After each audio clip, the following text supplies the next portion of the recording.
Nginibingelele babukeli, namhlanje ke sikhuluma ngendaba ebuhlungu kakhulu lena eyenzeke eThekwini. U-Aphelele no-Aphile Dlamini bawile ngaphakathi ku-lift shaft esakhiweni eThekwini. Kwashona omunye wabo, omunye ke usalimele kakhulu. Le ndaba edabukisayo futhi sifuna ukuthi sikhulume ngayo namhlanje ukuze abantu bafunde futhi babone ukuthi impilo ibalulekile. Kuthiwa ke le ndaba edabukisa kangaka yenzeke cishe ngomhla ka-18 October 2025 esakhiweni esise-Durban CBD lapho khona kunezindlu zehome. Lamawele u-Aphelele no-Aphile bebevame ukudlala lapho njengabantwana bajabule. Kodwa ngalolo suku kuthiwa ke umnyango we-lift wawuvulekile noma wehlulekile ukuvala kahle. Ingane zingene lapho ngaphandle kokwazi ukuthi akukho lift ngaphakathi, zawela phansi ku-basement. Kwaba inhlekelele enkulu, u-Aphelele washona khona lapho kanti ke udadewabo u-Aphile walimala kabi njengamanje usemtholampilo. Lokhu kushiya umndeni wabo bedabukile kakhulu. Ubaba wabantwana uKhaya Dlamini uthe ubuhlungu bakhe abunakuchazwa. Uthe bengimele agubhe usuku lokuzalwa labantwana bakhe kodwa ke wathola ukuthi useshonelwe.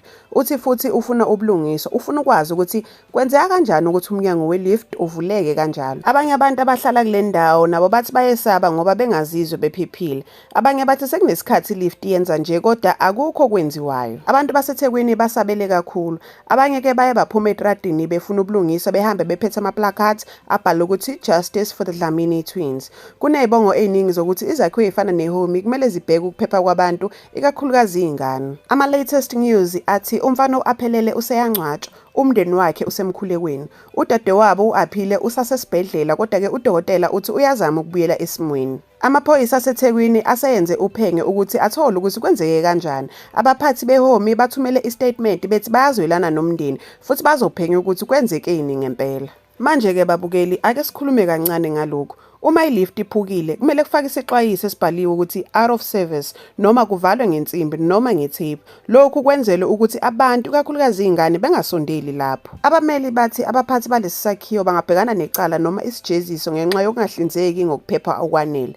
Lokhu ke akukhulumi ngohome kuphela kodwa kuyisifundo kuba bonke abantu abanembhishongo noma izakhiwo ezinkulu. Ngakho ke sifuna ubulungiswa kubo u-Aphelele no-Aphile, hayi nje amazi kuphela kodwa izenzo. Uma ungumzali cabanga nje ubona kwenzeka kanjena ezinganeni zakho, kungaba buhlungu kangakanani. Sengiphetha nje babukeli, indaba ka-Aphelele no-Aphile isikhumbuzo ukuthi impilo yengane ibalulekile. Kumele sikhulume ngezinto ezinjena ukuze zingaphindeki futhi. Sithandazele umndeni wakaDlamini futhi sicela ukuthi abaphathi benze into efanele. Uma unolwazi olungasiza uphenyo, xhumana namaphoyisa noma uhambe emnyangweni wesakhiwo. Ngiyabonga ngeke ngokubukela mbukeli, ungakhohlwa ke ukulike, ukukhomenta, ukusubscribe ukuze ke ungaphuthelwa izindaba ezifana nalezi.